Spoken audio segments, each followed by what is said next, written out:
In the mid-1990s, Nintendo controlled the majority of the home console market. Their business relied on proprietary cartridges, which were expensive to produce, and severely limited the amount of data a developer could use. Sony originally attempted to bridge this gap by partnering with Nintendo on a CD-ROM peripheral. However, at the 1991 Consumer Electronics Show, Nintendo publicly broke the agreement, announcing a different partnership with Philips just one day after Sony had unveiled their joint project. Sony engineer Ken Kutaragi convinced Sony's leadership to keep the project alive. What started as a partnership became a rogue internal effort to compete directly with the company that had rejected them. Nintendo had inadvertently created a competitor with a massive R&D budget, a point to prove, and a clear understanding of the technical limitations of their rival's hardware. Kutaragi's team moved away from the 2D standards of the time. The original PlayStation was built around two specific choices: high-capacity CD-ROM storage and dedicated hardware for real-time 3D rendering. This diagram illustrates that shift.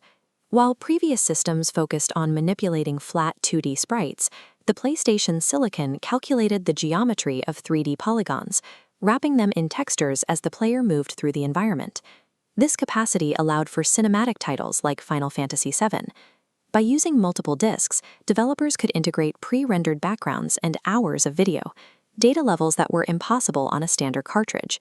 While Sega struggled with the complex dual-processor architecture of the Saturn, Sony provided a more straightforward environment for third-party developers, quickly building a massive library of software.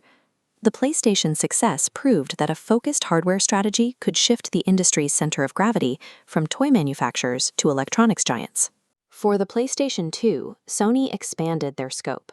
They stopped viewing the console as a standalone game machine and began marketing it as the center of the living room. By including a DVD player, Sony launched the PS2 at a price point lower than many standalone movie players.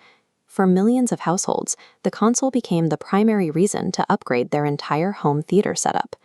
The system was powered by the Emotion Engine, a custom processor designed to handle both complex in-game physics and the high bitrate data required for DVD playback. The demand was massive. By the end of its life cycle, the PS2 had sold over 155 million units, becoming the most widely adopted game console ever made. Ken Kutaragi had now overseen 2 consecutive generations of market leadership. His specific vision for hardware integration had become the standard for the entire industry. But this success created a sense of corporate overconfidence. Sony began to prioritize proprietary, complex technology over the practical needs of the developers who made their games. This led to the PlayStation 3, a machine defined by its bespoke and incredibly difficult architecture. This chart compares a standard CPU to Sony's Cell Engine. Instead of equal cores, it used one main processor to manage 8 specialized coprocessors, a coding nightmare. This complex silicon forced a $599 launch price, shocking the market. Sony repeated this mistake with the PS Vita. Although it was a very powerful handheld, it was hampered by a requirement for expensive proprietary memory cards, which drove the total cost of ownership too high for many consumers. Sony only managed to recover their market position through the strength of their first-party studios. Teams like Naughty Dog and Santa Monica Studio eventually mastered the Cell architecture, creating exclusive titles that justified the high cost of the hardware. The PlayStation 4 represented a total reversal in philosophy. Sony abandoned bespoke proprietary chips and adopted the x86 architecture used in standard PCs. Their marketing focus shifted back to the creators. By providing hardware that was easy to build for, they ensured their platform had the best-performing versions of third-party games, leading to a dominant 8th generation. The success of the PS4 proved that Sony's real strength wasn't in engineering the most complex chips, but in knowing when to provide a stable, accessible platform for developers. For the PlayStation 5, the engineering focus shifted toward the last major mechanical bottleneck in console gaming: data retrieval speeds.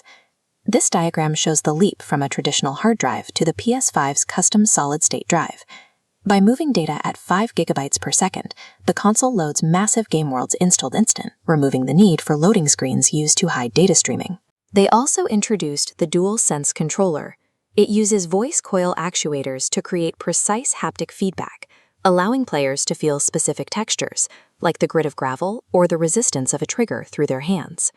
By prioritizing speed and sensory immersion, Sony sought to make the hardware feel transparent to the user. Today, Sony is expanding beyond the living room. Between the PlayStation Portal and their growing library of PC ports, the focus is shifting away from a single physical box. Through cloud streaming and cross-platform services, Sony is evolving PlayStation into a platform that follows the user to whatever screen they happen to be using.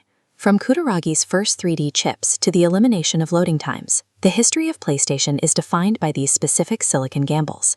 30 years later, Sony continues to use its hardware architecture to define how we interact with games.